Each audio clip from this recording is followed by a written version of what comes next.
योगः कर्मसु कौशलम्.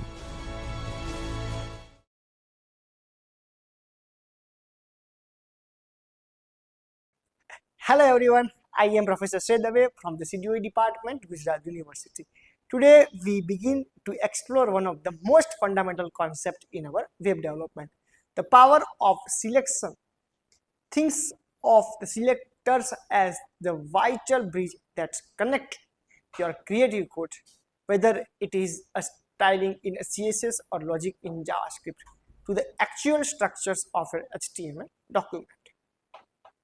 Without selectors, your code would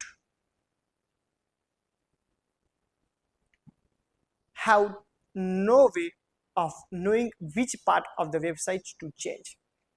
Our goal for today is to understand how the precisely target elements so we can apply styles or manipulate behaviors effectively.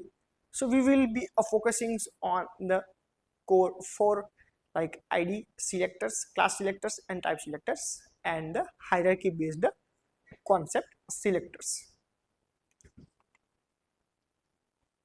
So the unique identifiers ID selectors specific tool in our kit.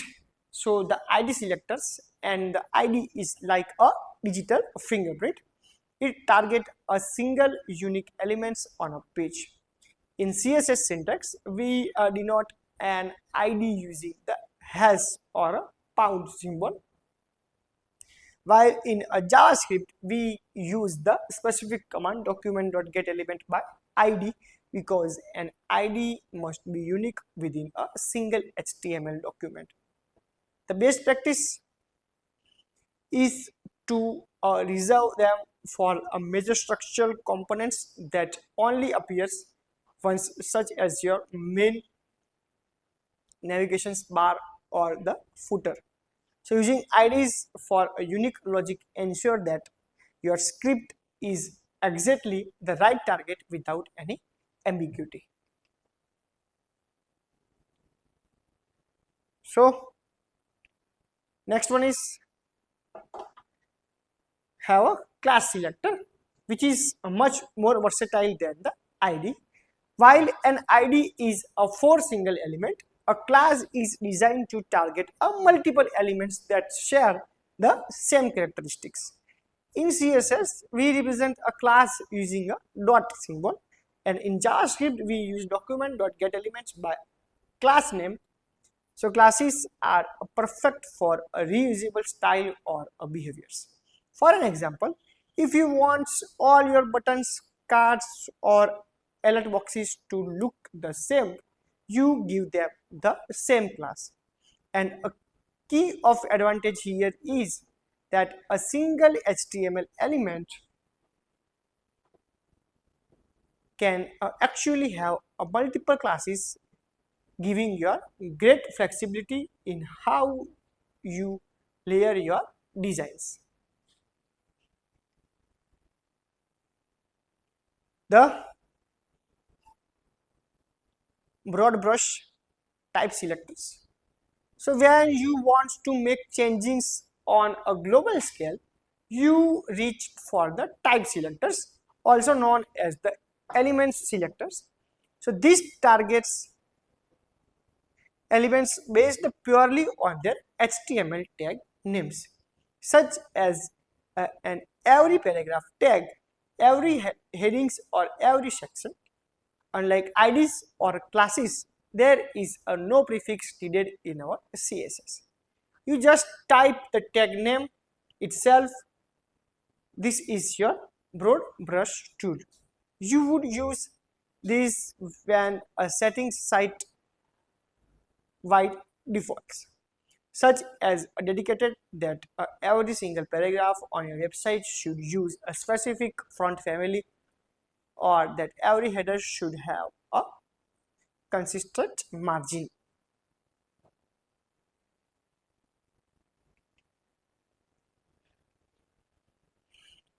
As our websites get more complex, we often need to target elements based on where they live within the HTML tree. This brings us to our descendant selectors. This targets an elements that is nested inside another specific element. To write this in your code, you simply separate the two selectors with a space. For instance, if you write a div p, you are telling the browsers to find every paragraph that lives inside a div. The logic here is all about a contextual styling. It allows you to make a paragraph look one uh, way when it's in the main body, but look completely different when it is possible inside a sidebar.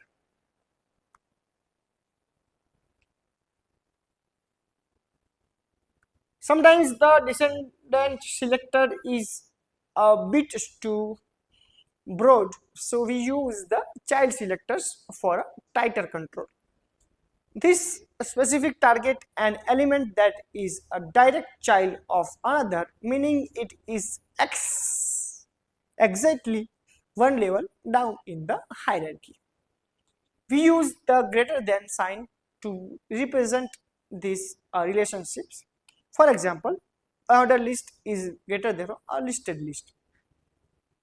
So we will target the list items directly inside that specific list, but it will be ignore any list items that might be nested deeper down in a submenu. So this provides a much more precision than the general descendant selectors and prevents your styles from leaking into a place they don't belong.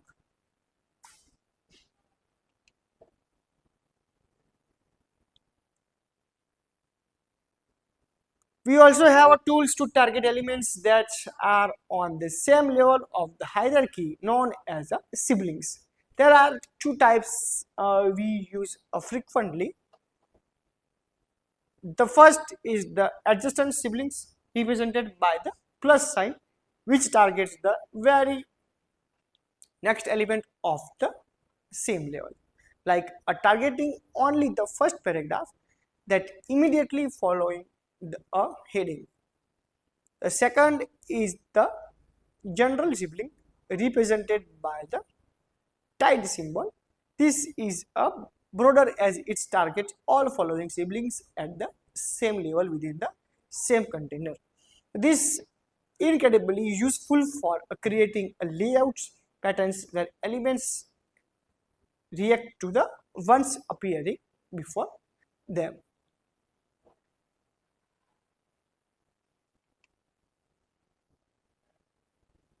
So to keep our code clean and efficient, we use a techniques called a grouping and the chaining. Groupings allows you to apply the exact same styles to multiple different selectors at once by separating them with a comma. For an example, if you want your H1, H2 and main titles to all the blue, you list them together.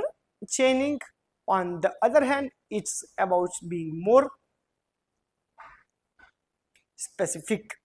So by combining selectors without any spaces like p dot highlight, you tell the browser to target only the paragraphs that also have the highlight class.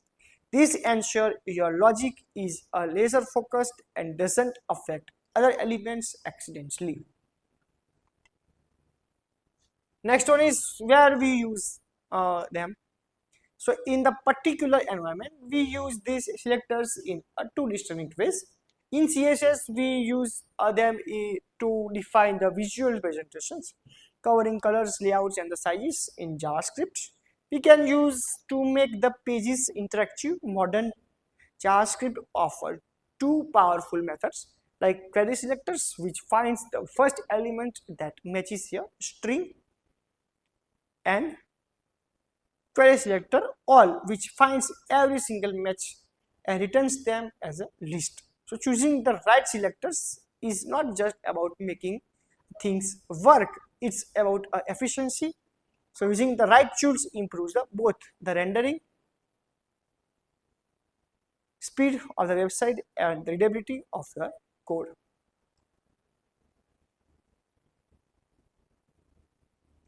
So to warm up, let's talk about the strategy. A good developer starts a broad and gets specific.